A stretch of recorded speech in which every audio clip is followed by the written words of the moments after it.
Hoy aconteció algo muy interesante. En mi última consulta del día, yo recibí un muchacho de 19 años. Algo muy atípico, no es muy normal. Y él, o sea, yo siempre le pregunto, cuando se sienta frente al escritorio en mi oficina, le pregunto en qué puedo ayudarte. Y él me dice, bueno, tengo dos propósitos, uno es salud y otra cosa es sentirme bien porque no me gusta cómo me veo. Yo tomo las analíticas y veo que tiene, por ejemplo, las enzimas hepáticas LTH muy elevadas, lo cual me dice que, salvo que no tengo una condición, pero no creo, porque una persona muy joven vino con una sonografía abdominal con enfoque en la parte del hígado, no tenía hígado graso, ni cirrosis, bueno, nada de ese tipo de cosas.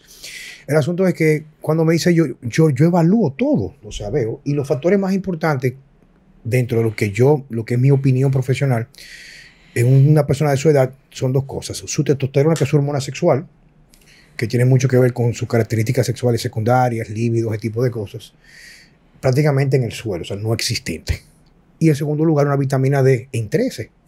Cuando el laboratorio marca a veces entre 3 y 100, perdón, 30 y 100, y de otros laboratorios, especialmente en Estados Unidos, 30, 80. O sea, sabemos que los americanos son especialistas en mantener a las personas enfermas, me refiero a lo que es el traditional establishment.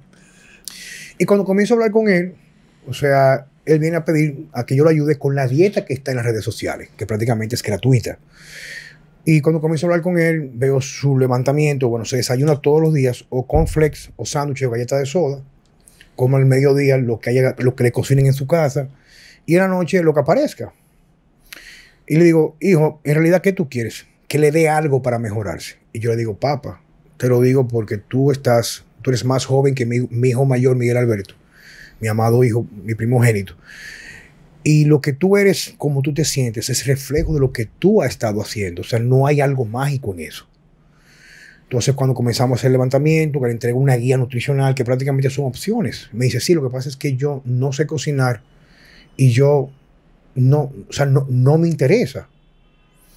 Digo, bueno, esta es la parte que es más difícil el abordaje, porque por la generación que tú perteneces, no te han enseñado cómo valorar en realidad la individualidad del ser humano, y que tú eres responsable y que sobre ti recae la salvación como algo individual, algo tuyo, para tú poder en el futuro poder tener un físico que te permita acarrear todo lo que son tus designios, tu pasión o tu meta o tu propósito de vida. Entonces, con esto, la reflexión que quiero hacer es que estamos viviendo momentos muy difíciles. Y cuando digo difíciles, me refiero por ejemplo, para nosotros, me imagino nosotros somos contemporáneos, Francesco y nuestro invitado, que cuando me dicen a mí que por qué yo soy tan roca izquierda, o por qué yo lo cuestiono todo y yo estoy en contra de todo lo que se ha ventilado en los últimos 2 años con la pandemia y el asunto del virus, y digo, la ventaja que yo tengo sobre ustedes es que lo que yo percibo es distinto, porque yo no veo ni televisión hace más de 15 años, ni leo el periódico. Quiere decir que mi discernimiento es real, no virtual. Para tú convencerme, no me puedes mostrar nada que yo no pueda ver. Y en realidad creo que parte de lo que estamos hablando aquí, Sandino, Francesco, es ver cómo damos herramientas a las personas, no solamente para que puedan encontrar un propósito de vida o las herramientas para tener la fuerza para encaminarse a descubrirlo, sino que entendamos que algo está pasando y que, como es usualmente, como he visto a través de la historia, un pequeño grupito domina las masas, tal cual fueran los pastores del rebaño, donde el rebaño ya prácticamente no tiene discernimiento, sino simplemente guía al pastor, que al fin y al cabo no vela por el rebaño sino sus intereses. Y a un ladito, casi siempre a la derecha, nos encontramos, yo me considero un disidente que todo lo cuestiona. Bueno, bienvenido a Vida Sana con Juan Carlos Simó y con Francesco Jeremías. Hoy tenemos un invitado muy especial, una persona a la que yo me acerqué la primera vez porque estaba buscando un acupunturista por unos dolores que tenía y me lo recomendaron, y cuando lo conocí descubrí que era mucho más que eso. Yo creo que no hay forma de definir a Sandino, porque Sandino es amigo, consejero, psiquiatra, psicólogo, Bueno, terapeuta. La cuestión es que yo desde el primer día hice clic. Y de verdad, aunque habían quizás muchos pensamientos afines, que quizás yo no le había dado orden, pero también, y al conocer a Sandino, como que cogieron una dirección. Y aparte de eso, me abrió un mundo nuevo también. tú sabes que en una ocasión yo conocí a Sandino también, porque hace aproximadamente, no sé si fueron 7 u 8 años, tú me lo recomendaste. Yo estaba pasando por una crisis, de esa que uno pasa, crisis momentánea en la vida de uno.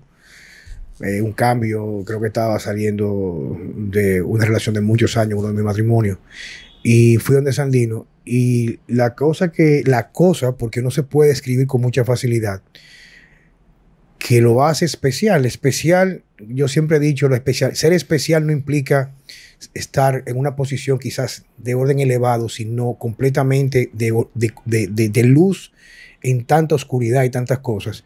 Porque cuando llegué al lugar, yo recuerdo que fui a donde ti a darme unas terapias. Pero tú, antes de abordarme con cualquier de las metodologías o métodos que tú utilizas, me preguntaste por qué tú vienes aquí. Y yo prácticamente terminé siendo una persona que fue a buscar una consulta para asuntos de vida, con una gente con una filosofía que va marcada por lo que tiene que ver con la aceptación de los designios que tiene que ver con la vida, donde debe haber un equilibrio. No existe lo malo o lo bueno, sino existe lo que está y lo necesario para poder nosotros evolucionar en una vida tan caótica como la que estamos en la actualidad. Sandino, bienvenido. Así, para mí, un placer estar aquí con ustedes. O sea, hemos tratado de hacerlo y por fin lo logramos. Un honor, de verdad que sí. Tú sabes que Sandino también es espadachín. ¿Cómo? En la secata. Pero yo recuerdo que cuando yo fui, yo la vi. Un poco de todas esas cosas de Oriente que me han servido, ¿verdad? A lo largo de la vida, ¿verdad? Yo creo que tú fuiste monje. Sí, yo soy el único monje taoísta en todo el Caribe. Oficial, inclusive con un pasaporte del gobierno chino sellado, ¿verdad? O sea, en un linaje de 400 años de nombre de chino, de repente aparece uno en español, ¿verdad? O sea, imagínate tú, de una isla donde yo todavía no saben dónde es. ¿Y qué tuviste que hacer para estudiar mucho. Pero tuviste que ir allá. Sí, claro. Tuve que ir yo fui ordenado en el monasterio de la montaña Qinchen, en Sichuan, ¿eh? Y en una ceremonia muy particular, ¿verdad? O sea, después de haber demostrado que yo tenía el conocimiento y la experiencia meditativa, el conocimiento filosófico también, ¿verdad? O sea, y que era coherente en práctica de vida, ¿verdad? Al final, eso es una de todas las cosas raras a las que yo me dedico, ¿verdad? O sea, mi educación de Oriente, que me ha ido llevando como a buscar formas alternativas de vida, ¿verdad? Formas que me hagan sentido y me permitan elegir a partir de un discernimiento adquirido por una práctica y no solamente por un proceso intelectivo. Es decir, no solamente de darle mente a las cosas, ¿verdad? Sino de tener un proceso práctico que me permita entonces ver la realidad tal y como es para poder tomar decisiones personales más allá de lo impuesto socialmente. Una pregunta. Somos unos rebeldes. Ok, antes de empezar, ok. Entonces tú eres monje. Yo soy un monje taoísta. Taoísta, ¿verdad? Ajá. Acupunturista. Sí, eso está claro. Médico chino. Así es. Que, o sea, que involucra con eso. Con título y todo, ¿verdad? Sí, no sé cómo funciona eso, ¿verdad? Claro. Tengo una formación en medicina ayurvédica también. PNL. Programación neurolingüística. ¿Y qué más? Y bueno, y artes marciales china y japonesa, ¿verdad? O sea, a lo largo de los últimos 30 años, ¿verdad? Entonces iba a preguntar. Dentro de todo eso también yo pertenezco a 2 linajes de tantrismo del norte de la India y a uno de tantrismo tibetano. Te tú vas a explicar qué es eso. pero la pregunta es, no sé si correcto decir. Mucho tiempo libre, eso es lo que tenía. Yo creo que sí, me da envidia. La pregunta sería, ¿quién eres o qué eres? O sea, para saber, porque la idea que... Bien. Mira, te comentaba antes de comenzar con la grabación, antes que llegara Francesco, que el propósito nuestro, yo digo que nosotros tenemos una cruzada, por llamarlo así, donde lo que queremos es, jamás en la vida es dogmatizar a las personas que nos siguen. Te comprendo. Sino que la gente encuentre la luz y deje de estar en la oscuridad o en las tinieblas. La dogmatización, ahora mismo todos son ideologías que lo que hacen es segregarte y hacerte pensar que está por encima de los demás y que si no perteneces a mi grupo eres inferior o eres malo o eres malvado, etc. Claro. Y el mundo está como está, porque ese pequeño grupo, al grupo que está abajo como rebaño, yo a veces digo borrego de forma un poco despectiva porque no quieren mirar a otro lugar que no sea a los designios a través de la manipulación mediática de lo que tú debes de construir en tu percepción, que no es tu realidad, es una virtual creada para manipular y sacarte de la capacidad tú por encontrar esa luz tuya. Entonces, cuando yo te hago esto, te hago esta pregunta así. Yo te digo a ti lo siguiente, Sandino, o sea, ¿qué nos viene? O sea, ¿qué tú puedes compartir de tu historia para que las personas puedan saber quién tú eres? ¿Cuál fue, o sea, el recorrido? ¿En qué momento tuviste ese clic? O sea, ese interruptor que prendió, que te hizo despertar esa inquietud que te llevó hasta el día de hoy. Yo pienso que fue la incapacidad de sentirme satisfecho con lo que el medio me ofrecía a temprana edad. ¿A qué edad fue eso? A los 13 años. ¿Qué edad tienes ahora? 46. Tempranito yo abordé la mentalidad de la yoga por mano de personas no dogmáticas, pero sí muy serias, muy bien educadas. No como mucha de la gente de ahora. Que aquí en el país. Aquí en el país, ¿verdad?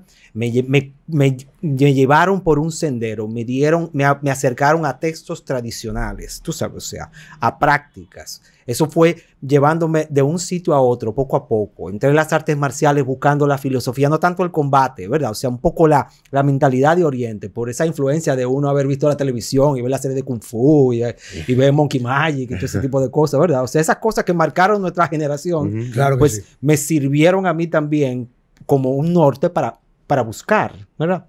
Para decir, hay otra forma de vida, hay una forma diferente a la que me ofrece el medio, ¿verdad?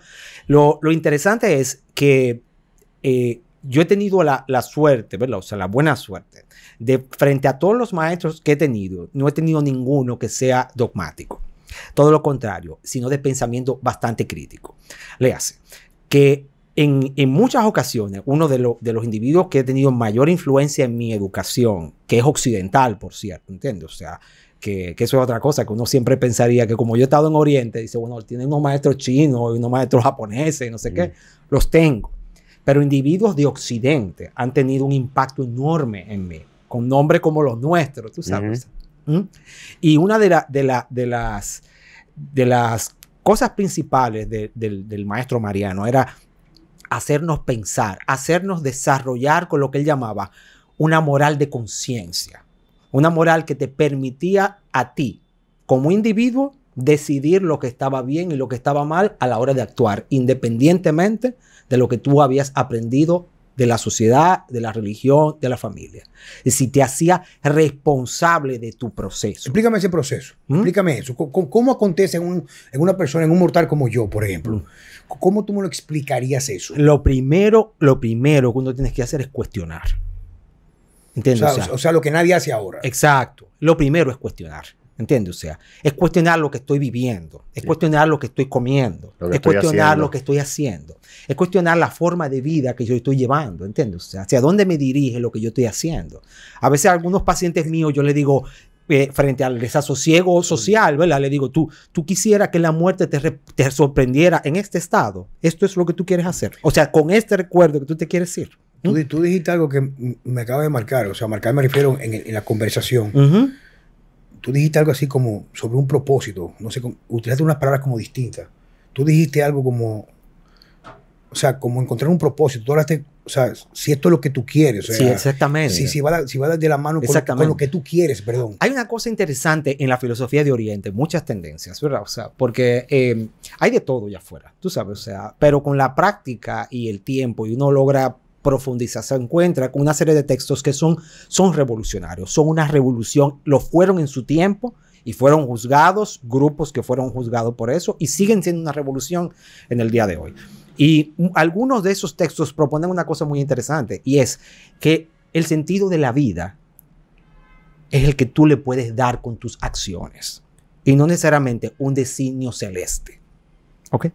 Sino es algo que viene de fuera, sino que tú le das sentido a tu vida. Eso suena mucho al libro de Viktor Frankl, El hombre en busca de sentido. Pero claro, Víctor Frankl lo aprendió en Auschwitz y lo aprendió en los campos de concentración, Sí. ¿verdad? Pero por medio de una vivencia, él llegó a las mismas conclusiones. Claro, estos textos de estos sabios son productos de vivencias también, porque al final lo que ellos han dicho es, mira, esto fue lo que nosotros encontramos. Esto es una carta de ruta, ¿verdad? O sea, y no un sistema de adoctrinamiento, ¿ok? Sino más bien, esto es lo que nosotros hemos encontrado por estos métodos. Ahora, haz tu camino. Porque ahí que está la cosa, Juan Carlos, también. Si nosotros sustituimos nuestro pensamiento por lo encontrado en algún otro texto, aún así, sigue siendo palabras. Porque lo único que avala nuestro pensamiento son nuestras experiencias y nuestras acciones. De lo contrario, no somos diferentes, como se dice en Oriente, a un burro cargado de libros subiendo una montaña. Sigue siendo un burro. Entonces, al final, muchas veces esas palabras no son mías. Entonces, pasa que de repente, frente a los sucesos de la vida, frente a las situaciones difíciles, que es donde verdaderamente el individuo se expresa como es, las cosas se caen. A mí me invitaron a una charla internacional como ponente, ¿verdad? Me habían invitado como 3 años de corrido. Y cuando yo terminé la ponencia, y una persona me hizo una pregunta y yo dije, diantre, si yo respondo esto, no me van a invitar nunca más. O sea, no me van a invitar nunca más. Y dije, pero yo estoy aquí. Y de eso es que se trata. Y de hecho, no me han invitado nunca más. Yo lo sabía. ¿Y cuál era la...? ¿Verdad? O sea, ellos me preguntaban como que... yo no tengo la pregunta clara, pero era como si esto que estábamos haciendo en ese seminario de fin de semana con toda esa gente y todos esos ponentes que hablaron sobre el masaje, sobre los ángeles, sobre los cristales, sobre no sé qué. Yo era un pez fuera de agua porque al final yo también soy el mismo revolucionario en ese ambiente, ¿verdad? O sea, pero bueno. Entonces, claro, como que si eso iba a repercutir en la humanidad, como si iba a tener un impacto, ¿verdad? O sea, como que si era válido hacer todas esas cosas. Y yo dije, bueno, ya yo sé. Y yo le dije, miren, todo esto es muy lindo, todo esto es muy bonito, compartimos, ¿verdad? Hablamos, ¿verdad? Todo esto es muy chévere. Hasta que usted llegue a su casa y le digan que su hija está preñada del jardinero. Y el jardinero, por si fuera poco, es un haitiano. Se acabó el yoga. Y ahí se acabaron los cristales. Se acabó la filosofía. Ahí empieza el caos. Ahí todo esto que está aquí se derrumba. Porque al final no es más que teoría. Porque no está avalado con una experiencia. En práctica. Sí. No hay una verdadera transformación para que te haga a ti expresarte de esa forma. Sino que tú sencillamente has cambiado unas palabras por otras. Incluso... hay 2 cosas muy relevantes que tú has dicho. ¿Entiendes? O sea, y yo sabía, claro, después de un fin de semana, yo era como el penúltimo de los ponentes, ¿verdad? De esa gente en esa cosa. Yo decirle a ellos que todo eso se le iba a derrumbar con una noticia como esa, ¿verdad? O sea, fue como que, wow, qué fuerte. Yo dije, pero es la verdad. Es decir, todo esto es muy chulo, pero se va a derrumbar en un segundo. ¿Cuándo? Cuando aparezca la crisis. En los momentos de crisis es que los individuos se comportan como son. No hay tiempo para filosofía. No hay tiempo para pensamiento. Entonces, ¿cómo tú te preparas para la crisis? Sí, pero espérate, yo quiero decirle algo, porque no quiero que se me quede la pregunta. Tú dijiste algo, va a comenzar con lo último. Dice Alejandro Jodorowsky, que es un... Sí. Me encanta la lectura de él, la psicomagia. Él dice... Y el trabajo de la psicogenealogía de Jodorowsky es fantástico. Es fantástico. Él dice, todos satisfechos somos ángeles, insatisfechos somos demonios. Claro. O sea, muéstrame tus demonios y cómo tus demonios se manifiestan. Claro. Y cuando dijiste que en momentos de crisis, o muchas personas con conocimiento, es como un burro cargado de libros cuesta arriba. Por eso un amigo mío me dijo, un amigo yo estimo mucho, estamos muy distanciados con los años. Él me decía a mí que no todo el mundo estaba preparado para el conocimiento.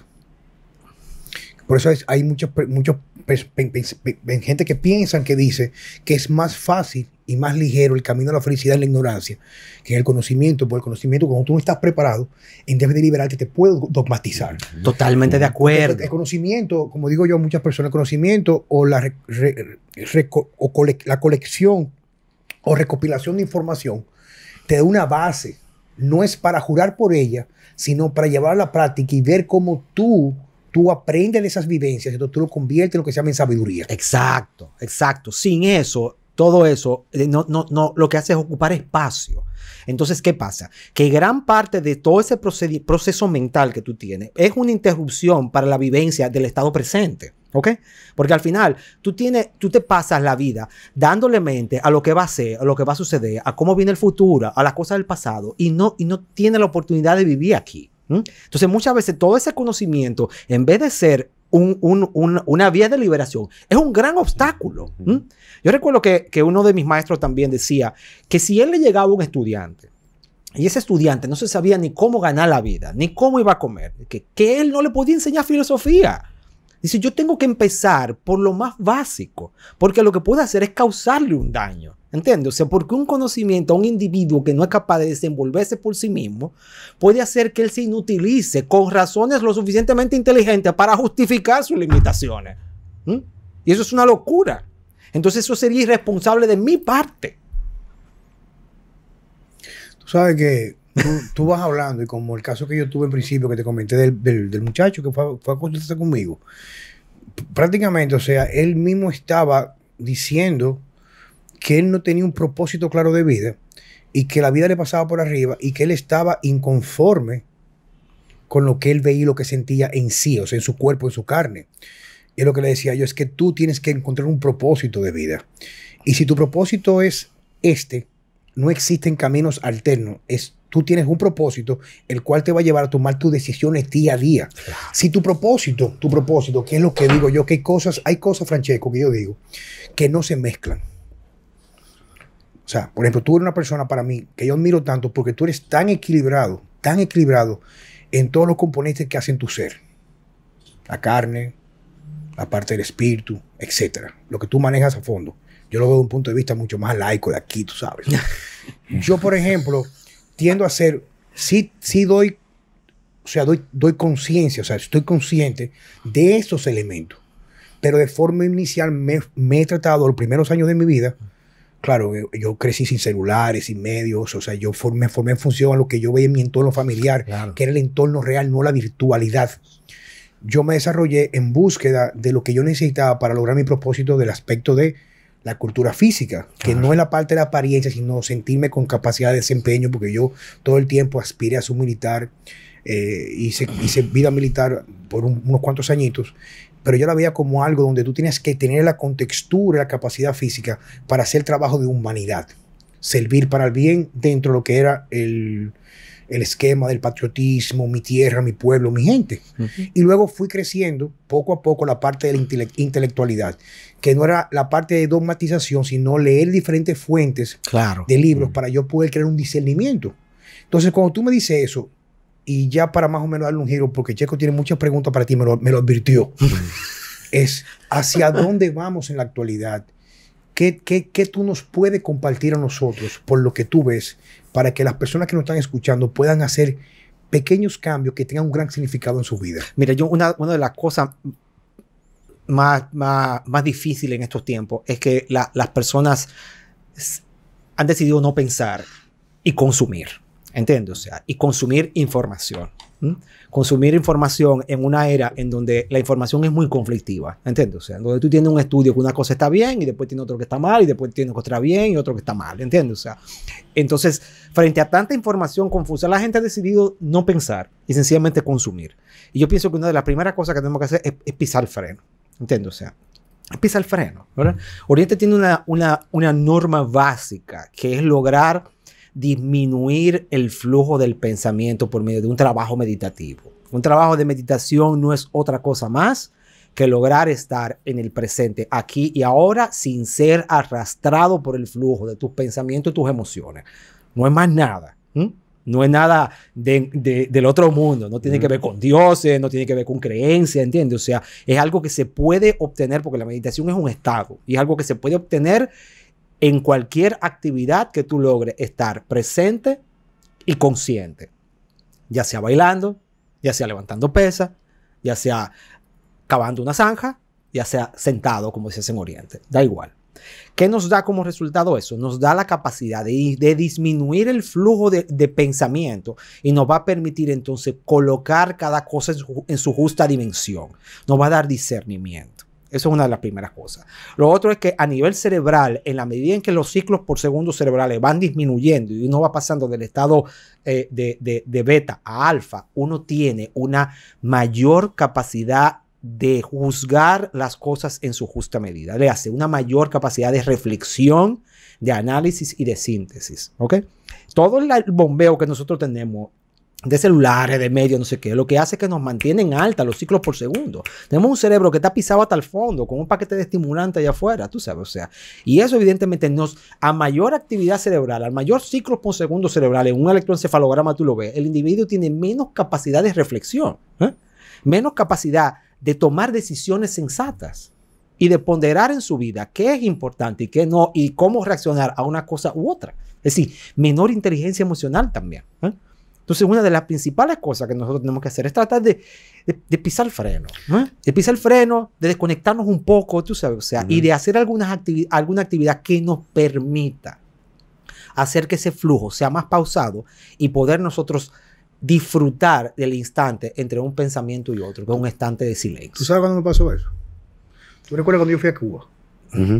Oye, ¿cómo pasó eso, Sandino? Yo venía por un proceso un poco largo de esos periodos que le pasan a algunas personas, que de mucha estabilidad viene una ruptura. Entonces tú vienes y entras en un torbellino de una vida tan agitada.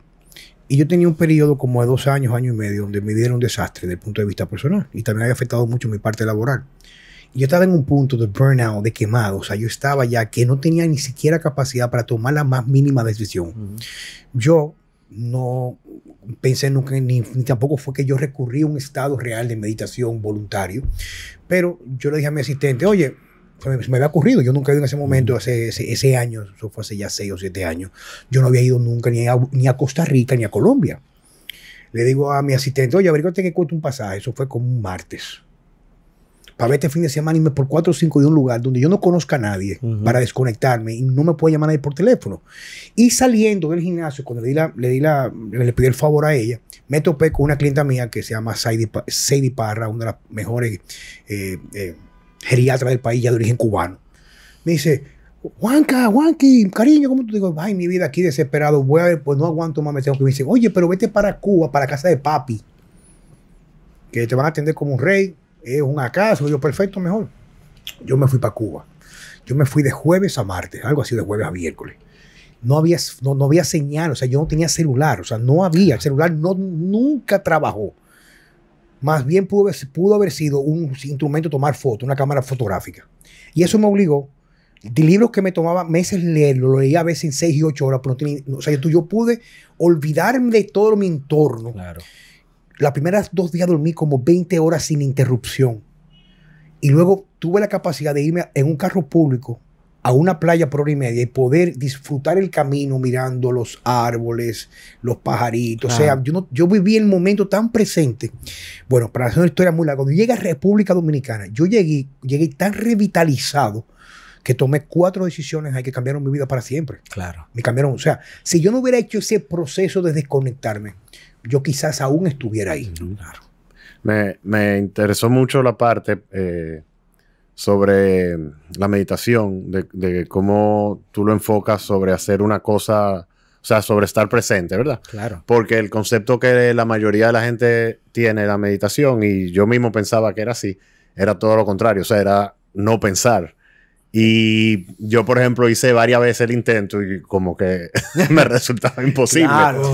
Ahora, lo que sí que a mí, desde tanto un curso ahí que cogí en la Casa del Silencio, ¿qué se llama? Ahora no me recuerdo, un sitio de eso, ¿verdad? Y después que te conocí a ti y eso, de enfocarme en el presente, en lo que estoy haciendo. Claro. Y realmente eso te ayuda mucho. Aparte de eso, desde hace unos años vengo leyendo mucho sobre el estoicismo. Y ahí... Yo soy fan de Marco Aurelio. Marco Aurelio. Fan. Y entonces, a mí en cierta medida me ha pasado, pero yo no sabría explicarte bien el proceso, por eso te pregunto a ti, ¿cómo tú llegas al punto donde no pasa, donde tú sabes manejar esa crisis? ¿Entiendes? Porque a mí me llegaron crisis y yo mismo me sorprendí de cómo la manejé, pero no, ¿entiendes? De leer a manejarlo. Ujú. No sé cómo yo mismo llegué, quizás la misma repetición de la lectura. Claro. Pero También yo pienso que tú tienes ustedes los dos tienen una actividad que se parece a ese proceso, ¿entiendes? O sea, a la hora de tú estar en el gimnasio haciendo lo que estás haciendo, o sea, tú estás en la máquina levantando pesas y no estás pensando en otra cosa. O sea, tú tienes que estar ahí. ¿Mm? Y eso es un cultivo de la atención. ¿Entiendes? O sea, cualquier cosa que se realice con atención plena en lo que se está realizando se convierte en un trabajo meditativo. ¿Entiendes? Por eso el Tai Chi es meditación en movimiento. O sea, tú te estás desplazando, tú te estás moviendo, pero tú estás ahí en cada movimiento, en cada respiración, en cada variación de la angularidad de la cadera, ¿verdad? En cada paso. Yo recuerdo que uno de mis maestros de Tai Chi, cada vez que él me veía avanzar, me decía, no, vuelve atrás. ¿Por qué? Dice, mira, ese paso que tú diste ahí, sí, no estabas ahí. Y yo dije, pero yo estaba moviendo la mano. Y dice, sí, la mano, pero en los pies no estabas. Y se ve, yo lo veo, se ve. Tú estás fragmentado. O sea, tú piensas que vive de la cintura para arriba. Si muévete completo. Entonces es como volverte a incorporar, tú sabes, a volver a estar aquí. Porque al final, quien está aquí y ahora todo el tiempo es el cuerpo. Por eso que la lectura real es tan liberadora. La lectura en la que tú estás presente. En la lectura. Sí. ¿Eh? Entonces, yo siempre digo a la gente, óyeme, quien está aquí y ahora es el cuerpo. La mente anda en el pasado y en el futuro. Entonces, si uno quiere volver al instante presente, uno debe de incorporarse otra vez. Si no, debe de volver a este lugar. Si no hay nada que te traiga al presente, como date en el meñique del pie en la pata de la cama. Se te borran los pensamientos, ¿entiendes? O sea, no hay proceso discursivo ahí, se fueron los problemas. Ese dolor te trae aquí y ahora. Es decir, no hay espacio para más nada. Entonces, el tipo de actividad que ustedes realizan los va entrenando a eso, ¿verdad? O sea, a estar presente, a incorporarse otra vez. Y yo pienso que eso, entonces, junto a una lectura que apela a tus afinidades también, tú sabes, o sea, porque te voy a decir una cosa, el estoicismo yo pienso que no es para todo el mundo, ¿verdad? O sea, la gente no lo entiende muchas veces, ¿verdad? A mí me parece fantástico y me parece que está tan vivo, parece como si Marco Aurelio estuviera aquí hoy, ¿verdad? O sea, te estuviera diciendo, mira, Checo, ¿verdad? O sea, esto, tú sabes, mira, esto, así es que uno tiene que vivir, porque es tan vigente, que es lo interesante, ¿verdad? O sea, porque al final, toda esa verdad de que son así de trascendentes, no tienen que ver con espacio y tiempo, porque los seres humanos solamente hemos cambiado tecnológicamente, pero internamente somos los mismos. Somos los mismos, ¿entiendes? O sea, con las mismas ansiedades, con las mismas situaciones, con las mismas interrogantes, ¿verdad? O sea, por eso el Buda decía, si tú quieres conocer todas las mentes, conoce una mente. ¿Entiendes? Porque al final todos operamos de la misma forma. Quizá la diferencia sea el contenido, ¿eh? Es decir, qué tú tienes en tu cabeza y qué yo tengo en mi cabeza. Pero nosotros no somos ese contenido. Ese contenido es variable y modificable. Gran parte de nuestro sufrimiento viene cuando nos identificamos con ese contenido. Y tú piensas que esos recuerdos, que esas ideas, que esos pensamientos eres tú. O sea, eso es tan fácil de ver que si tú te caes por la escalera y te da en la cabeza y tienes amnesia, se te borra el contenido y tú sigues existiendo. Tú tienes que hacer contenido nuevo. Tú siempre me decías, tú no eres la misma persona que tú eras ayer. Claro que no. Cada vez que tú llegas a mí, llega diferente. Y yo también. ¿Por qué? Porque cada instante las experiencias nos van modificando, nos van transformando. Y es imposible pensar que vamos a hacer lo mismo todo el tiempo. Entonces, ¿qué pasa? Esto que te estoy hablando de eso, de no identificarnos con el contenido, viene también de la mano de lo que hemos hablado del principio. Si yo dejo de cuestionar, entonces el contenido que rige mi vida me lo suplen los otros, me lo suplen las redes. Y después yo no sé por qué sufro. Sufro porque tengo contenido conflictivo que no es mío y yo me identifico con él. ¿Sabes la cantidad de personas que yo conozco en sus 30 y pico de años? Gente que desde el punto de vista material, en realidad, lo tienen todo. Y sufren de depresión profunda. Yo no estoy tratando de juzgar a nadie con lo que estoy comentando yo, de juzgarlo. O sea, por Dios, o sea, yo nunca he sufrido depresión, pero yo sé que es una enfermedad maldita por lo que viven quien la padece. Pero yo cuando hago, por observación, hago reflexiones, y tú te vas, por ejemplo, a un lugar donde la persona no tiene tecnología, Por ejemplo, te va a una aldea en tal lugar, o te va a, no sé, cualquier lugar donde todavía se tenga una vida de carácter de integración social, empatía social, poca tecnología, más calor humano, más interacción, más lectura, menos televisión. Prácticamente no es existente la depresión. Como dijo una doctora, que yo escucho lo que tú puedes, la doctora que te envié, que del año de la marihuana, una doctora psiquiatra que está considerada entre las primeras 2 doctoras, y ha hablado en otros programas de este tipo aquí con nosotros mismos, que ella es especialista en adicciones. Y ella dice, tú nunca vas a ver, por ejemplo, en la aldea o el pueblo de los Amish en Estados Unidos, gente con depresión o gente con trastorno de sueño. Pero son gente que viven un propósito claro de su vida, ¿tú me entiendes? Veneran su cultura, veneran sus adultos, claro, aman a sus niños y apelan a mantener sus tradiciones y no permiten la injerencia de las cosas que están en el exterior. Claro. Y ahora es todo lo contrario. La gente vive para encajar en el exterior, no se preocupa ni siquiera por descubrir quiénes son. Y a eso tú le agregas, mira, una de las cosas que a mí más me ha gustado de viajar a Oriente es precisamente ver eso, ¿entiendes? O sea, ellos tienen una...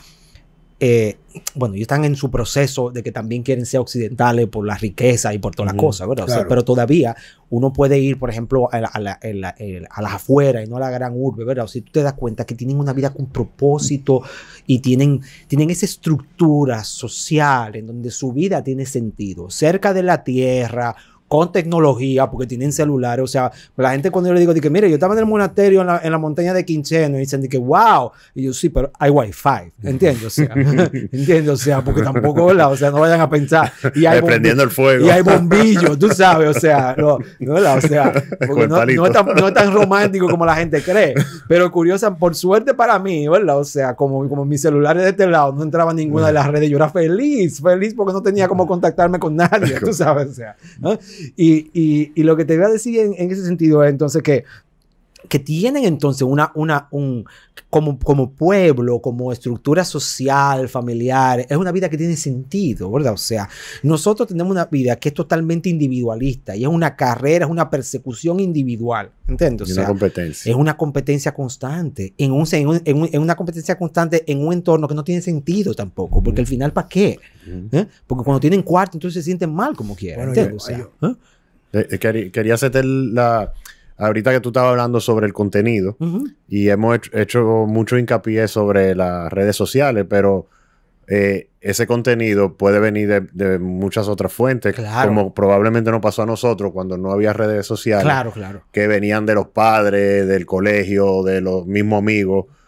Yo mismo trato de meterle contenido a mis hijos, ¿tú me entiendes? Claro, claro. Y obviamente de ese contenido, de todas esas fuentes, como tú dices, no todo quizás se va a alinear con quien realmente yo soy y lo que yo quiero. Claro. Y probablemente, y de ahí también viene el conflicto, tú sabes, o sea, porque quizás mi papá me enseñó algo, pero eso no es lo que yo quiero ser o lo que yo siento. O no es aplicable a nuestro tiempo, ¿entiendes? O sea, porque hay cosas que nosotros aprendimos, ¿verdad? O sea, que lamentablemente quizás no son tan relevantes ahora. El mundo cambió. Nosotros los tres pasamos de la generación análoga a la digital.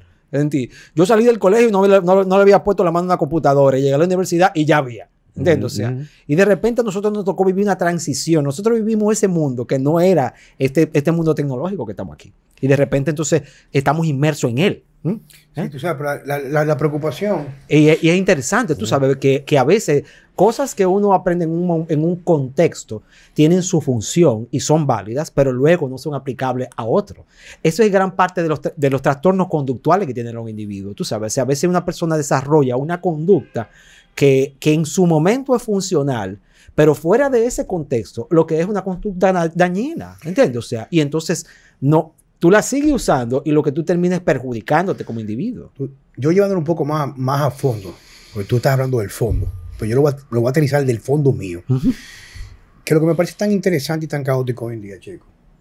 Y claro, con esto me estoy metiendo un poco en territorio un poco peligroso, porque la idea no es ofender a nadie. Fíjate que estoy más o menos como en un ambiente un poquito como zen. Yo creo que la energía tuya, viejo. Pero fíjate como, digo, es la percepción que tengo yo, en mi opinión. Esto no es una ley, ni estoy diciendo que esto es un principio universal a que se va a plantear en los libros de psicología. Pero yo veo que hoy en día hay una crisis. Una crisis, ¿por qué? Porque no hay coherencia entre lo que la mayoría de la juventud aspira, como tú dices, pero tampoco hay una coherencia entre lo que ellos aspiran y los pasos que hay que dar para alcanzar que ellos aspiran. O sea, no hay un propósito real de luchar por tus sueños, sino yo sueño y yo espero que el sueño se haga solo, se realice por sí, sin el esfuerzo, el trabajo, del compromiso. Y por si fuera poco, siento que tengo el derecho, o sea, que eso se realice sin haber hecho nada. Sí, entonces ¿qué pasa? Yo lo voy a utilizar a lo mío, que yo te puedo hablar de lo mío. Hay muchos muchachos hoy en día que me siguen en las redes sociales, pero que la cantidad es impresionante, Checo. A ti tiene que ser igualito. Pero para mí es impresionante. Muchachos que me dicen, yo tengo en el gimnasio, por ejemplo, que esto es un tema nuevo de ahora, pero para yo llevarlo al punto de que yo manejo. Te dicen, yo voy al gimnasio, yo hago 2 horas de ejercicio, por ejemplo, ¿verdad? Yo bebo proteína, bebo una vitamina, bebo un suplemento, bebo qué sé yo cuánto. Y tengo 1 año y estoy igual o peor que el primer día. Digo yo, pero ¿qué te hace pensar que por tú tener 1 año caminando en la dirección incorrecta, una dirección completamente opuesta al lugar que tú quieres llegar, por magia, un día te vas a acostar y vas a despertar del otro lado? Claro. O sea, cuando tú estás más aterrizado en la realidad y no en la virtualidad, el que juzga en el espejo eres tú, no la percepción que tú tienes manipulada de lo que te venden en las redes sociales. Claro. Por eso hay un Concho, te lo voy a mandar ahorita, papá. Checo, creo que no sé si te lo envié. El tipo en Londres que entrevistó a Charles Poliquin, que es un programa famosísimo de entrevista en Londres. Sí, London, qué sé yo cuánto. El London Talk, ¿no? Algo así. Uno que lo prohibieron en YouTube. Lo prohibieron en YouTube. Me mandaron una entrevista que le hacen un tipo de edad, 60 y pico de años, o sea, no un tipo de la generación ni siquiera nuestra. Hablando de que en realidad estamos viviendo, la generación de ahora, la película de Matrix o La Matriz. Totalmente de acuerdo. Que la película, ese señor dice que no tiene nada que ver con ningún tipo de interés, no tomaron ni de vacuna, ni de globalismo, ni de la ideología de género, ni la corrupción, no. Es neurociencia. Y él dice que esa película es un documental de lo que está pasando en el día de hoy. Y él dice, por ejemplo, que lo que un niño del momento que nace hasta exactamente los 7 años se construye, viene a ser ya el contenido que va a manipular su discernimiento por el resto de la vida. Escucha esto. Yo te lo envío ahorita. Es más, lo que pasa es que no lo puedo poner en mis redes sociales porque está en inglés, subtitulado en inglés. O sea, yo tengo, la mayoría son gente que hablan español. Pero el mensaje es que el tipo te va explicando, pero de una forma tan desmenuzada, que te dice lo que está pasando en el mundo ahora mismo, que vemos ya en la generación actual que está por debajo de los 17, 18, 15 años, es que el contenido que han recibido, nosotros confiando en los programas de escolaridad, en lo que ven en la televisión, lo que ha hecho es prácticamente crear seres que están completamente divorciados, lo que sería la trascendencia generacional de sus abuelos, sus padres a ellos. Entonces, ahí viene como tú dices, al principio de la entrevista, de que una de las cosas que da propósito en la vida, o propósito, es tener esa meta clara y tomar acciones que te acerquen a esa meta. Claro. Entonces tú ves muchachos que vienen de mí y me dicen a mí, viejo, yo no tengo 1 año en el gimnasio y no avanzo. O tengo, por ejemplo, recién me acabo de graduar de psicología, aún no tengo la licencia para ejercer, pero sí ayudo a un par de personas sin cobro. Y hay una chica que yo consulta conmigo, una niña, pero una niña bella por dentro, hermosa por fuera, viejo, con apenas 20, 21 años, con un estado profundo, viejo, o sea, de trastornos psiquiátricos. Su mamá la prostituyó de una forma indirecta desde los 13 años. O sea, es algo tan lamentable. Y todo cuando tú haces el levantamiento de su entorno de vida es tal cual. O sea, estamos en momentos muy difíciles porque a lo mejor hay jóvenes que son muy resilientes y no sucumben con una condición que lo lleva a una depresión o un estado, un trastorno, pero sí su realidad no pertenece a la tangible, a la que tú puedes palpar, sino a la edificada a través de los medios de manipulación. Totalmente de acuerdo. Mira, hay una cosa que a mí uno de mis maestros de artes marciales, de quien yo aprendí espada japonesa y aido, ¿verdad? O sea, me decía, cada vez que llegaba un nuevo, me dice que mira, llegó uno de los muchachos nuevos. Y entonces yo me sentaba a observarlo y él me decía de que le doy 2 semanas. ¿Verdad? O lo miraba bien y decía de que no, este va a durar 1 semana. ¿verdad? Y yo le decía, pero ¿y cómo usted lo sabe? Y yo, mira,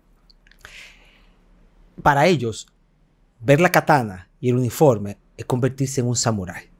Ellos piensan que vienen aquí a eso. Ellos no saben que antes de ponerle la mano a una katana, tienen que usar una sin filo por mucho tiempo. Pero antes de eso, tienen que usar una de madera y aprender a mover los brazos y las piernas. Y antes de eso, tienen que aprender suficiente etiqueta. Cómo se camina, cómo se saluda, cómo se visten, cómo se arrodilla, cómo se hace todo. ¿Sí? Y eso es tan tedioso y tan laborioso que no llegan. Ellos piensan que van a entrar por la puerta y cuando salgan de aquí van a brincar del edificio con la katana y van a matar media población de un swing. ¿Tú sabes? O sea, A cortar cabeza. Bueno, a cortar cabeza. Sin darse cuenta que es un proceso que va a tomar muchísimos años y que le van a doler las rodillas y que le van a doler los brazos y que es monótono. Y es una y otra vez. Yo recuerdo una vez que yo estaba con un maestro que mandó la embajada de Japón. Yo no lo voy a olvidar porque él era un personaje muy simpático, muy jovial, y en clase era un docente excelente. Y ese día llegó una persona nueva, ¿verdad? Y nada más habíamos 2 estudiantes con él y ese muchacho. Y yo dije, bueno, nosotros vamos a pasar trabajo, ¿sí? Porque este señor es muy metódico y este muchacho es nuevo. Y no solo es nuevo, sino que por su forma de caminar, yo dije, es torpe.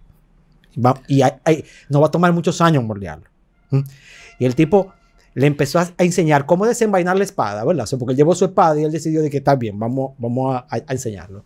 Y entonces no llegaba a sacar la espada completa y el japonés le decía, no, incorrecto, otra vez. Y la guardaba. Entonces, otra vez, se hace así. Y cuando, no, incorrecto, otra vez. Después de media hora, yo estaba dando paseitos en el salón, sudando, ¿verdad? Porque yo estaba sudando con el japonés. El tipo tratando de hacer que desenvainara la espada y una y otra vez. Él detuvo lo que íbamos a hacer. En un momento el japonés le dice, ahora usted se sienta y Sandino y su amigo van a practicar, ¿verdad? Porque ya el japonés no pudo más, ¿verdad? Y después en la noche, cuando yo lo fui a llevar a su casa, le digo, Sensei, ¿usted cree que podamos hacer algo con el muchacho? Y él dijo, no creo que vuelva. Y efectivamente, no volvió. Bueno, pero es un mensaje muy certero lo que te comuniqué. Claro, eso es, por eso te lo digo. A la ley de menor esfuerzo. Por eso te lo digo, porque lo que tú estás viviendo allá es una cosa que a mí me toca vivir en mi mundo y que nos toca vivir muchísimo de muchas maneras. Es decir, pretender obtener los resultados de algo no realizado es una locura. ¿Entiendes? O sea, es una locura. Tú estás pretendiendo entonces que el mundo te regale a ti algo porque tú crees que te lo mereces sin hacer nada. Sin haber hecho ¿entiendes? Nada. Eso no es posible. Los resultados de la meditación nada más se hacen en el cojín de meditación. A mí me escribió un muchacho. ¿Entiendes? O sea, no se hacen de otra forma. A mí me escribió un muchacho y bueno, yo quería hacer una videollamada con él de Mao. Coño, y tú le ves el interés. O sea, tú en su discurso cuando escribe, tú le ves como el amor a esto. Sí. Pero lo que él me está pidiendo a mí es imposible. O sea, que él quiere aprender de mí y que quiere venir un día a la semana, un par de horas, para luego saber lo que yo sé. Digo, hijo, es que ni siquiera tú viviendo al lado mío en un año lo vas a lograr. Exacto. Porque cuando yo comencé esto, mi pasión no era a la meta, sino era caminar el proceso. Exacto. Yo quería aprender, yo quería evolucionar, yo quería saber lo que costaba hacerlo. Y fíjate, por ejemplo, cuando yo competí la primera vez, yo nunca pensé en competir. O sea, mi meta nunca fue subir una tarima. Nunca en mi vida. Yo comencé a aprender el arte de cultivar el amor al cuerpo, en el sentido de darle armonía, descanso, buena alimentación, qué me hacía daño, qué no, cómo potencializar la fuerza muscular. O sea, era para mí, o sea, no había ni siquiera, no había celulares, digo, o sea, imagínate que ni se pensaba en redes sociales. Estamos hablando, viejo, en el año 1985, 86. O sea, que no iba a subir tú y que tu músculo en Instagram para conseguirte ni sponsor, ni para ligarte a nadie. Nada. O sea, era algo porque yo viví esa cultura y lo que se me manifestaba en mí era para mí. Ahora los muchachos quieren hacer ejercicio para encajar en las redes sociales, lo cual no está mal, porque yo tengo redes sociales, pero el asunto es quien debe buscar un equilibrio, un balance, quieren obviar todo el proceso. Claro. Y creen que por, como tú dices, el consumismo, comprar cosas que te hacen vender los medios, que tú las necesitas a través del dinero, ya tú eres parte de la manada de lo que son fit o son bodybuilders. Sí. Y eso no es algo, tú tienes primero que caminar. Y se ve mucho con el coaching en muchas áreas. Ahora mismo hay coaches de todo, que cogen un curso o cogen 2 cursos por 6 meses o 3 meses y ya son expertos en una materia, pero no han recorrido ni siquiera ellos la trayectoria de estar en el extremo a conseguir llegar a la cima de la meta. Entonces, tú puedes saber dónde comprar una vara de pescar, cuál es el tipo de vara de pescar, saber la historia de la pesca por cultura, por tradición de río, lago, mariposa, o lo que llaman curricán, de orilla. Tú puedes saber todo tipo de pesca, ser un experto, pasar horas viendo documentales de la serie Meat Eater, que es tipo caza, ese tipo de cosas, y nunca haber pisado el agua. Claro. Y eso no te hace un experto en pesca. Claro, tú tienes que tener la capacidad de pescar, de dar resultados. Lo que hemos hablado, ¿verdad? La experiencia avala los conocimientos. Mira, yo recuerdo que yo estaba una vez yo estaba en muchos sitios raros. Yo estaba una vez con un maestro zen. Estábamos en una especie como de charla, ¿verdad? O sea, donde él estaba hablando sobre la meditación, ¿verdad? O sea... ¿Qué es un maestro zen? Bueno, un individuo que está metido en el budismo zen, que ha alcanzado un nivel de educación y de práctica suficiente para ser considerado alguien que sabe de eso, ¿verdad? Un maestro. ¿Qué enseña él? ¿Verdad? Meditación clara, simple, llana, dura. Dura. Es decir, yo me senté, por ejemplo, a meditar con monjes zen en California y era muy simple. Siéntate, respira, no te muevas. ¿Cuánto tiempo? Sí, 2 horas. Y yo dije, 2 horas. Sí, 2 horas. Yo de vez en cuando miraba el entorno, ¿verdad? O sea, y es verdad que los tipos no se mueven. Yo me estaba muriendo. O sea, me estaba muriendo, me dolía todo, ¿entiendes? O sea, y después entonces, claro, me dolía el ego, ¿verdad? O sea, después que me empezó a doler, no eran las rodillas solamente, sino el ego. Dije, diablo, y entonces ahora yo aquí, ¿verdad? Pasando trabajo, no sé qué. Y tú sabes, uno pasa como por muchos procesos internos también, ¿verdad? O sea, entonces este tipo... mira. Pero... Yo tengo una filosofía frente a ese tipo de cosas, ¿entiendes? O sea, do or die, ¿entiendes? O sea, yo voy ahí y digo, ¿qué es lo que hay que hacer? Esto es lo que hay que hacer para obtener lo que yo quiero, ¿sí? Pues entonces, vamos a darle. Aunque me muera en el intento. ¿Verdad? O sea, porque es la única manera. Claro. Yo estaba, por ejemplo, también en una de las ciudades más odiadas en estos tiempos, en Wuhan. Y por cierto, 2 semanas y media antes de que aparecieran los primeros casos en la televisión del coronavirus, yo estaba en Wuhan. Que apareciera en la televisión. En la televisión, bien dicho. Y entonces, el maestro nos mandó a hacer unos ejercicios de estáticos, ¿verdad? O sea, colocados bien. Y eso era 1 hora y estaba a 6 grados la temperatura afuera, ¿verdad? O sea, él dijo, miren, ese es mi requisito a todo el que viene a este monasterio. Si ustedes quieren estar aquí, ustedes pueden hacer eso. Si no, ustedes se pueden ir al hotel y pueden hacer lo que sea. Y yo dije, bueno, yo vengo de muy lejos, yo vengo del Caribe. Y a mí me interesaba aprender cosas de ese señor, porque también era acupunturista y era un tipo con una experiencia interesante. Yo dije, mira, vamos a hacer esto. Y mis compañeros, algunos de los norteamericanos, me decían de que tú estás seguro. Y dije, óyeme, yo me voy a congelar allá afuera, yo me voy a morir. Pues yo vine aquí a hacer esto. ¿Y lo aguantaste? Pues sí, claro. El único. Pero ¿y no temblaste del frío ni nada? Un poco. O sea, eso era válido. Después era válido. Después me dio calor suficiente, ¿verdad? O sea, empezó a subir la bruma entre el frío y el calor, ¿verdad? O sea, yo dije, estamos aquí, estamos duros. Ok. Pero hay que ponerse, hay que echar las ganas. Pero al final, lo que le iba a decir el maestro Zen, estábamos entonces en la charla. Esa charla, ese tipo es dominicano, ¿eh? Es un tipo que tiene grados de budismo zen a un nivel altísimo y tú lo ves caminando en la calle y no te das cuenta porque es un tipo normal y corriente, ¿verdad? O sea, con pantalón, camisa y zapatos, normal, ¿verdad? O sea, no está pelado ni cacaco ni nada. Yo soy más exótico que él, evidentemente, ¿verdad? O sea, tú eres más exótico que cualquiera. Lo sé. Entonces, en esa charla, una persona le dijo, señor, ¿y qué usted ha obtenido con todos esos años de meditación y de práctica que usted tiene, ¿verdad? O sea, ¿cuáles son los beneficios? ¿Qué es la cosa que usted ha obtenido? Y él se queda callado. Y le salió el dominicano, le dijo, bueno, mi hermano. Y yo dije, atiende. Esta es sabiduría de verdad la que viene, ¿verdad? Dice, yo no sé. Y dice el tipo, que usted no sabe. ¿Cuántos años que usted tiene haciendo esto? Dice, como 40 años. Dice, que usted no sabe. Usted se ha hecho todo esto todos los días y usted no sabe. Dice él, sí, yo no sé. Te digo por qué. ¿Por qué? Dice, porque yo no tengo una referencia de quién hubiese sido yo hoy sin haber hecho esto.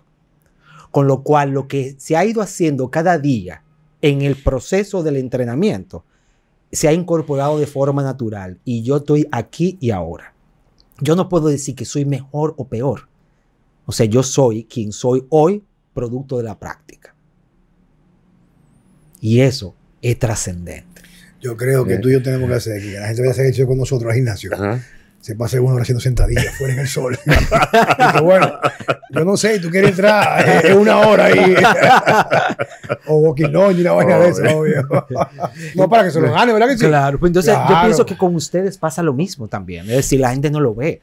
La gente te dice de repente, Checo, ¿cómo fue que tú llegaste aquí? Dice, bueno, yo te puedo decir que yo hice ejercicio, pero es un proceso que se ha ido incorporando y tú no sabes cómo hubiese sido tú si tú no hubiese hecho esto. Tú no Exacto. tienes ninguna referencia de ti. Yo pudiera tener Una conjetura. Exacto. Es que incluso, Exacto. Entonces- es que incluso yo no me visualizo sin Exacto. hacer Tú esto. no tienes, es por eso, ¿entiendes? O sea, entonces muchas veces ellos quieren obtener esos resultados sin esa entrega.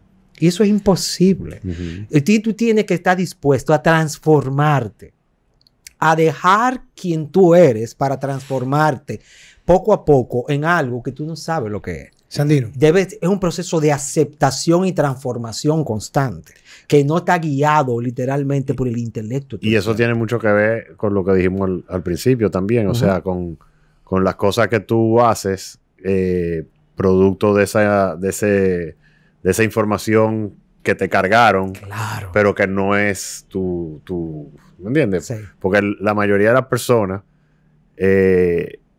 casi todo lo que hacen, no es por deseo propio, por voluntad No. propia, sino simplemente porque eso fue lo que me enseñaron, porque eso es lo correcto, porque eso es lo que hacen los amigos míos, Ujú. porque eso es lo que... Claro. ¿Entiendes? Porque eso es lo que el otro espera de mí. Sandino, ¿cómo es un día normal de Sandino? ¿A qué hora tú despiertas, papá? Bueno, es variable. No, porque hay muchas personas aquí que van a querer saber, o sea, cómo es tu vida. Sí. Esto se llama Vida Sana con Juan Carlos Simón y Si tú Francesco duermes en Jeremías. cama de clavo. ¿Qué tú haces? Sí. Si tengo una serpiente en un envase, le toco con una flauta. Si y toda la camina cosa. en carbón rojo. Carbón rojo y vaina. Sí, no. No, yo tengo una vida normal. Yo me levanto entre 5 y 5 y media de Pero la duerme mañana. Pero aguanta, duerme en un pero colchón espérate. normal. Espérate, aguanta. Duerme en un colchón normal. Duermo en un colchón normal. Vamos a suponer, tú abres los ojos. Ajá. Tú sales de la cama o te quedas en la cama. Yo me quedo en la cama, ¿Qué tiempo? como 10 minutos. ¿Qué haces? ¿Meditas ahí? Repaso mis sueños. El inconsciente tiene mucha información y con la práctica meditativa uno tiene sueños lo suficientemente claros para entender procesos de vida. ¿Mm? Entonces, repaso mis sueños. ¿Qué he soñado y qué impacto puede tener eso en mí? Ok. Eso refleja muchas veces las ansiedades que uno tiene, ¿verdad? Los deseos que uno tiene también. Y si uno observa lo que está sucediendo ahí adentro, uno tiene una idea de cómo está su mente. Lleva los primeros 10 minutos. Luego, ¿qué haces? Me bajo de la cama, evidentemente. Respiro un poco. ¿Eh? O sea, ejercicio de respiración. Pero no nada muy vigoroso en ese momento, ¿verdad? O sea, lo primero en mi rutina es salir de la habitación a un espacio en donde yo pueda sentarme en silencio y hacer un trabajo meditativo. ¿Qué tiempo? 25 minutos aproximadamente. Posteriormente a eso, ¿Mm? Desayunar. ¿qué desayuna Sandino usualmente en la mañana? Bueno, Sandino desayuna algún nivel de proteína y algún nivel de carbohidrato. Dame un ejemplo. Yo tengo un metabolismo muy rápido o sea, yo enflaquezco con gran facilidad. Yo necesito comer. Yo no como gran cantidad, pero tengo comidas regulares, a horarios regulares, a intervalos regulares. Es decir, en eso yo soy muy disciplinado, ¿verdad? Dame un ejemplo de 2 desayunos tuyos. Bueno, un desayuno típico mío pueden ser 2 huevos, ¿verdad? Que usualmente hechos en ghee. Yo consumo mucho ghee como parte de Sí. mi vida. Ujú. A mí me gusta mi café, que me lo tomo con ghee también. La Sí, gente pensaría que nada más sería té. ¿Qué moje más por decir? ¿No, verdad? Claro, ¿Verdad que sí? A mí me gusta mi pan también. Dos yo- huevos que tú lo comes con qué usualmente.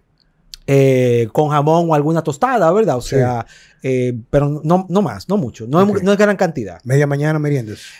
Suele ser té, usualmente. Si no, frutas secas. ¿verdad? Muy a menudo. ¿Mediodía? Yo ahí soy chino. Yo necesito arroz. Tú sabes. Yo necesito arroz, ¿verdad? ¿Arroz pero, con qué? pero igual, mi plato en un 50% es vegetal. ¿Entiendes? O sea, es hojas y vegetal, en un 50%. El otro 50 es arroz con qué. El otro 50, el arroz viene siendo como quizá un 20 o un 15, ¿verdad? Y el otro es proteína, que eso es carne de alguna forma. Pues la tendencia a la que yo pertenezco, ¿verdad? O sea, no hay un requisito de ser vegetariano de manera estricta. Como quiera, fue una de las cosas que yo puse claro allá en un monasterio. Yo dije, miren, la comida de aquí es fantástica, sí, pero yo no me voy a dejar de comer un hamburger. Entonces, si ustedes no me pueden dejar entrar por eso, yo lo puedo entender, ¿verdad? O sea, pero yo no voy a dejar de comer un hamburger, ¿verdad? Entonces, ¿En la tarde? En la tarde es probable, dependiendo de la actividad, es probable que solo sea té. ¿Cenas? ¿Qué tipo de té tú? ¿Qué tipo de té? Yo suelo tomar o chai o té verde. Y también yo suelo tomar puer. Yo tengo té que traje de la China, que es un té muy particular que se utiliza en los monasterios allá. Y es una mezcla entre un té un poco estimulante, pero también es relajante, ¿verdad? O sea, se utiliza casi siempre como para trabajo meditativo, que no sea demasiado estímulo, tú sabes, o sea. ¿Eh? Y mucha agua también, o sea, yo me hidrato bastante también. En el ¿Cenas? Cenas, yo soy fan con tallarines. O sea, a mí me gustan mucho mis encurtidos orientales, a mí me gustan mucho mis tallarines también, tú sabes, o sea, básicamente. ¿A qué hora vas a la cama? Yo trato de estar en la cama a las 10 de la noche. Yo trato. O sea que tú duermes un promedio de 7 a 8 horas. De 7 a 8. Yo trato. ¿A qué horas haces tus actividades de actividad física o ejercicios? Actividades físicas. Yo tengo mis horarios, mis semanas están distribuidas de manera de que me permitan a mí acceder a más cosas. Porque independientemente de la consulta de acupuntura, que es mi gran fuerte, yo tengo muchos intereses y actividades que me gustan, ¿verdad? O sea, y entonces yo tengo actividades físicas, para actividades físicas lunes, miércoles y viernes sin ningún problema, ¿verdad? O sea, que yo puedo tomar media mañana o media tarde para ejercitarme, dependiendo de lo que yo quiera hacer, ¿verdad? O sea, a veces arte marcial, ahora no tanto, sobre todo después de todo lo que hemos vivido socialmente, la gente tiene menos miedo, más miedo al contacto físico, etcétera. Pero igual, el iaido, la espada, es algo que yo puedo utilizar sin necesidad de que haya nadie, ¿verdad? O sea, a mí me gusta el yoga, pero el yoga estilo Himalaya, ¿verdad? O sea, va más relacionado a las prácticas de mi linaje, ¿verdad? O sea, es un poco más vigoroso, es menos enfocado a estiramiento, sino más bien a una condición física para poder soportar horas de meditación sin desfallecer, ¿verdad? O sea, y para generar vitalidad, ¿no? Que es muy importante. Dentro de esas dinámicas también yo enseño y eso también yo aprovecho para practicar junto con mis estudiantes. Enseño Tai Chi, enseño Qigong, ¿verdad? O sea, enseñaba Kung Fu hasta antes de la pandemia. ¿Cuál pero, es el Chi? ¿Chi? Y Qigong. ¿Cuál es el Qigong? El Qigong es una especie de gimnasia china tradicional que se utiliza mucho en los hospitales para la salud, pero también es utilizado mucho en el taoísmo y en el budismo como un mecanismo de generar suficiente energía vital para mantenerse bien. A mí me gusta muchísimo, es una gran pasión para mí. ¿Tienes familia? Sí, tengo familia. Sí, tengo familia. Bueno. Tengo 2 hijos de sangre, ¿verdad? Diego y Rodrigo tienen 17 y 16, son 2 tipos súper chulos, que tienen su propio sendero. Es decir, la gente diría de que, bueno, Sandino es un monje y hace todas esas cosas, ellos deben de hacer todas esas cosas. No, ellos tienen su sendero. Ellos si quieren de las herramientas que yo tengo, se pueden acercar sin ningún problema. Pero ellos no están obligados a hacer ninguna de mis prácticas. Me pasa lo mismo con mis hijos. Claro, ellos tienen que tener la libertad de elegir, tú sabes, o sea. Y deben de contar con el apoyo de un padre amoroso. Claro. Y que si debes de pedirle, le guía con el ejemplo para que ellos puedan elegir. Exactamente. Ellos han sido educados con valores universales, pero no con valores religiosos filosóficos. Ellos tendrán su momento de elegir qué hacer. Hay cosas que son universales y sirven para todos, ¿entiendes? O sea, sin importar si tú tienes una creencia en Dios o no, si tú tienes una afiliación filosófica o no, ¿verdad? O sea, hay cosas que son sentido común, ¿verdad? O sea, ¿qué opinión te merece el actual? Perdón, antes de entrar en ese tema, si tú puedes rapidito dar una explicación, tú sabes, sobre todo para el público, de la acupuntura, sobre todo así rápido, cómo funciona y qué ¿Qué usos prácticos? O sea, ¿por qué? ¿Cuáles son las condiciones que la gente pudieran venir donde ti? Igual que, por ejemplo, nosotros hemos ido por lesiones o cosas así, pero ¿qué otras? Bien, la acupuntura es un mecanismo biorregulador, ¿verdad? O sea, es un mecanismo que por medio de la inserción de pequeñas agujas logramos hacer un estímulo que va a provocar una respuesta de manera directa. Hay varias explicaciones de cómo funciona. Hay unas basadas en neurociencia, hay unas basadas en teorías tradicionales sobre la energía.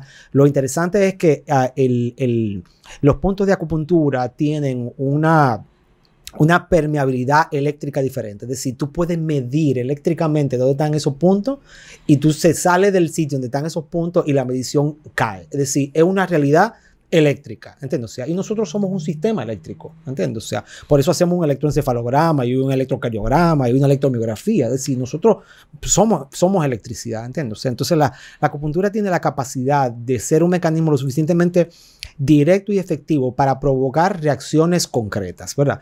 No solamente una sensación de bienestar y de relajación, que es una de las cosas por la cual mucha gente va a la acupuntura, sino que me permite trabajar, por ejemplo, con un trastorno digestivo, con un trastorno de sueño, para manejar dolor, para hacer que los procesos de recuperación a lesiones sean más acelerados, haciendo que todo el organismo y el sistema nervioso coopere mediante el estímulo de puntos bien claros y definidos, no en cualquier lugar, ¿entiendes? O sea, porque yo siempre digo a los pacientes que en la acupuntura el que se sana es el paciente y no es la aguja la que sana. La aguja es sencillamente lo que me permite llegar a la profundidad suficiente para poder hacer el estímulo y que todo tu sistema se dé cuenta y reaccione al estímulo. Eso que somos nosotros desde el punto de vista eléctrico, ¿se afecta con la red inalámbrica, con lo que existe en la actualidad en el mundo? Totalmente de acuerdo. Claro que sí. Claro que sí. Claro que sí.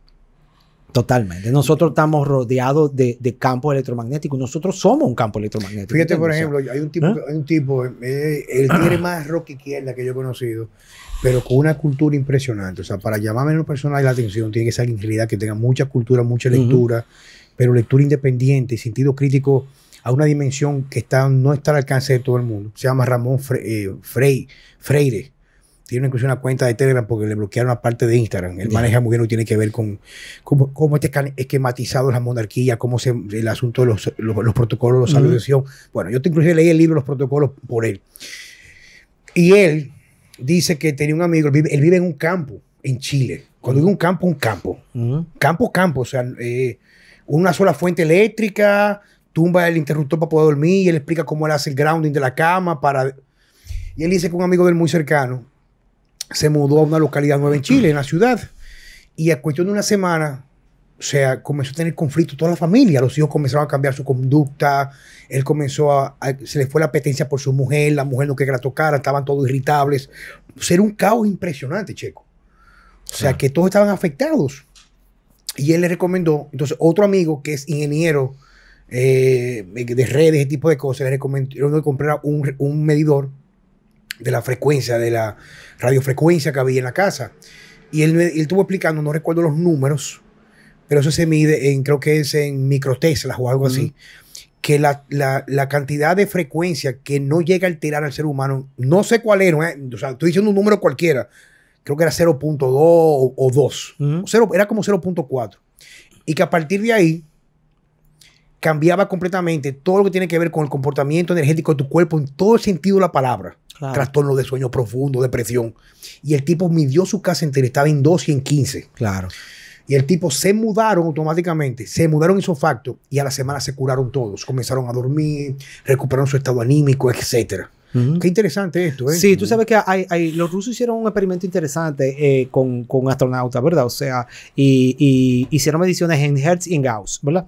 Y ellos determinaron que si se aumentaban los Hertz en la cavidad adentro, ¿verdad? En la cabina, por encima de lo normal, los astronautas empezaban entonces a comportarse de manera errática y de manera loca.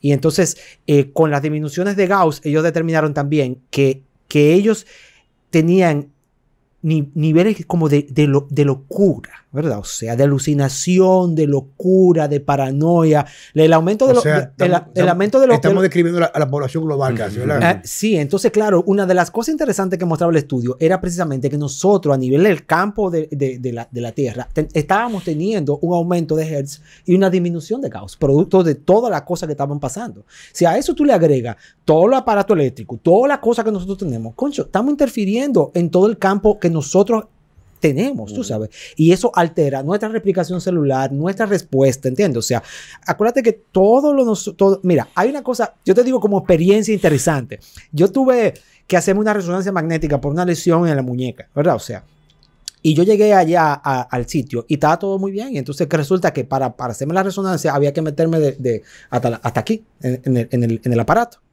Cuando yo salí del aparato, yo estaba terrible, con ganas de vomitar, con mareo, mal, o sea, yo dije, ¿qué fue lo que pasó? ¿Entiendes? O sea, yo no tuve claustrofobia, yo no tuve nada, y estuve muy mal durante 2 semanas.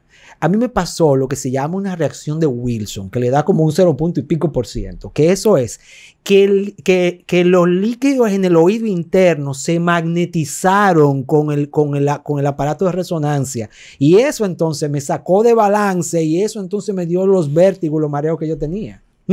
Una cosa que pasó en el instante. Y entonces después de ahí yo empecé a ver pacientes míos que le había sucedido a alguno, muy raro, uno cada cierto tiempo, cada par de años. Yo decía, yo sé lo que tú tienes, porque ya yo estaba ahí. Eso, concho, por una exposición a algo de manera puntual, por 20 minutos, ¿verdad? Pero piénsate en una exposición menos intensa, pero de manera prolongada todo el tiempo. Constante. Tú sabes lo que yo he pensado y he buscado información y casi no aparece nada, porque obviamente me imagino que es una información que no interesa que se sepa mucho sobre los carros eléctricos, porque los motores eléctricos crean un campo electromagnético fuerte. Claro. Es Entonces, interesante. La pregunta que te iba a hacer antes de que Checo en realidad hiciera el momento oportuno para preguntarte sobre la acupuntura. ¿Cuál es tu opinión de lo que acontece en la actualidad en relación a lo que estamos viviendo? O sea, me refiero, en apenas 2 años se ha unido el mundo, no tanto para el bien, sino, como lo veo yo, para crear el caos que estamos viviendo. ¿Qué tú puedes decir de eso? ¿Qué está aconteciendo de tu perspectiva, de tu conocimiento, lo que tú haces y hacia dónde vamos y qué podemos esperar? Mira, es un tema complejo porque tiene muchas variables. Sin embargo, una de las primeras preocupaciones que yo tenía era precisamente la salud mental. ¿Ok? Tú tienes mucha gente que tiene muchos traumas de muchas situaciones no digeridos, no manejados adecuadamente, que han logrado sobrevivir esos traumas porque estaban distraídos con la vida en el exterior. De repente tú coges a toda esa gente y la trancas en su casa por 1 año. Y ellos, sin recursos para poder manejar esos traumas, sin distracciones externas, en un entorno de miedo, de enfermedad, de manipulación y de muerte, pues entonces lo que hace es tener que enfrentarse a esos demonios sin la capacidad de hacerlo. Por eso nosotros estamos viendo ahora tanta agresividad, tanta depresión. Los compañeros que yo tengo que son fisioterapeutas no tienen espacio, no pueden manejar más gente. ¿Entiendes? O sea, nosotros tenemos una humanidad que es enferma. Y como hablábamos al principio, ha logrado en una situación de crisis sacar su verdadera naturaleza, y hemos sacado cosas que no son tan bonitas, que no son tan lindas como pensábamos. Es un momento difícil. Un momento difícil porque es un momento de transformación a la fuerza. Frente también a lo que es una realidad que se está metamorfoseando en nuestros rostros sin saber lo que es. Porque eso es otra parte, es otro tema. Lo que está sucediendo que todavía nosotros no podemos ver, que eventualmente veremos, ¿verdad? Pero mientras tanto, nosotros tenemos frente a nosotros una realidad que está cambiando bruscamente y nos ha puesto en contacto con partes muy primitivas y no trabajadas de nosotros mismos, sin una posibilidad de un retorno a lo anterior. A mí me da mucha pena toda la gente que me dice que yo tan loco que las cosas vuelvan a ser lo que iban a ser antes. Hay mucha gente allá afuera. Y eso es imposible. Nada vuelve atrás. Todo en la naturaleza sigue para adelante. ¿Entiendes? O sea, ¿podemos considerar movernos hacia adelante o un proceso de involución lo que estamos viviendo? yo pienso que podemos movernos hacia adelante. Porque al final, en todo caos, hay una oportunidad de crecimiento. Si somos capaces de verlo y si tenemos la herramienta adecuada. Pero, Mira, para que un individuo se transforme, tienen que suceder 3 cosas básicas. ¿Ok? 1, tú estar consciente de que lo que tú estás viviendo, haciendo o pensando te está haciendo daño. Lo primero es conciencia. Si tú no tienes conciencia, no hay motivación para cambiar. Eso le pasa a usted en su trabajo. Es decir, el individuo que no está motivado a hacer la transformación de su cuerpo y de su vida, motivado realmente porque entiende que él tiene que hacerlo, no lo va a hacer nunca. No va a llegar, no importa. Tú tienes que estar consciente. Tú dices, mira, esto me hace daño. Lo segundo es que tú tienes que tener la capacidad de decir, yo quiero entonces hacer el esfuerzo y la transformación. ¿Ah? Es decir, está consciente no es suficiente. Porque yo puedo decir que es verdad, estoy gordo, ¿verdad? ¿No? O es verdad, estoy comiendo mal. Pero yo soy así, o la gente vive así, o eso es lo que le impone el medio, ¿verdad? O yo saco algún beneficio adicional de eso, como no enfrentar la vida, o no coger ciertas responsabilidades, o vivir de la pena que me regalan los demás. Tú tienes que hacer esa segunda cosa. Y la tercera cosa, después que tú eres consciente y tienes el deseo o la voluntad de cambiar, es saber qué hacer. Porque a veces tú quieres, pero tú no sabes cómo hacerlo y por más que lo intentas, falla. Entonces, en ese momento es que se busca ayuda. En ese momento entran los individuos como ustedes, con conocimiento, con experiencia suficiente, para decirle a una persona, mira, esto es lo que tú tienes que hacer para llegar a donde tú tienes que llegar. La condición principal para poder darse cuenta que uno está en una condición que necesita un cambio es salir de la zona de confort. Y esto no ha sacado a todito de la zona de confort. Es decir, cada situación, cada cosa es una oportunidad de uno poder hacer una transformación. Puede que la tomemos o no, pero la oportunidad está ahí. La preocupación que yo veo, Santino, ya como para ir cerrando más o menos, porque creo que hemos entregado un buen mensaje, es que sí, en verdad, todos hemos salido de lo que anteriormente era nuestra zona de horario o área de comodidad. Claro. Pero hemos llegado a un lugar impuesto porque te obligaron o porque lo decidiste, que se convierte en una nueva zona de comodidad. Claro. Se convierte. Entonces la pregunta viene, o sea, ¿cuánto estarían dispuestos a utilizar ese movimiento de lo anterior para evolucionar a partir de ahora? Claro. ¿O cuánto en realidad no están dispuestos y prefieren haberse movido de un lugar a otro para quedarse estáticos? Sí. Y siempre mi preocupación ha sido, la mía, de Juan Carlos Simón, es que el mundo se mueve a imponer, escucha esto, un globalismo, o digamos que una comunidad global donde todos nos regimos por el designio de pocos, cuando anteriormente el cambio colectivo venía por el cambio individual, donde decíamos, o dicen todavía, que la mejor forma de cambiar el mundo es cambiándote a ti mismo. Entonces, de una forma de cerrar, yo diría que, ante todo, como tú acabas de decir, especialmente el primer punto y el tercero me marcaron porque lo hemos hecho Quicheco y yo, es reconocer lo que está pasando. Claro. Una vez reconocido lo que está pasando, reconociéndolo, tú decides si aceptarlo o utilizarlo como una oportunidad para cambio. Exacto. Pero lo más importante de todo es luego es accionar. Accionar. La pregunta es cuál es la acción. Ahora mismo la pregunta sería cuál es el accionar. ¿Me entiendes? Sí, porque ahora mismo la gente no sabe en realidad si seguir de verdad lo que se nos está imponiendo o forjar un cambio a través de las medidas que estamos viendo que nos quedan pocas, porque cada vez tenemos menos capacidad de acción. En la medida, como dije en principio, de que existe en realidad, es lo que yo puedo palpar. Yo puedo equivocarme mañana y poder venir a decir todos y decir que estaba equivocado, pero yo veo ahora mismo que no hay en realidad un sentido crítico individual, sino lo que hay es simplemente una cadena de eventos las cuales nos llevan en una dirección sin cuestionamientos. Y la gente la va aceptando. La va ya va aceptando, aceptando. la va Claro. aceptando. Claro, claro. Y yo diría que ni siquiera las van aceptando, Checo. Yo diría, más que aceptación es resignación, que no es lo mismo. ¿Me Ujú, entiendes? O sea, ujú. en la resignación tú coges lo que viene y ya. ¿Me entiendes? O sea, pero la aceptación te permite decir, oye, mira, esto es lo que hay, pero con esto yo voy a trabajar. ¿Mm? ¿Cuál es el mensaje tuyo, Santino, final? ¿Mm?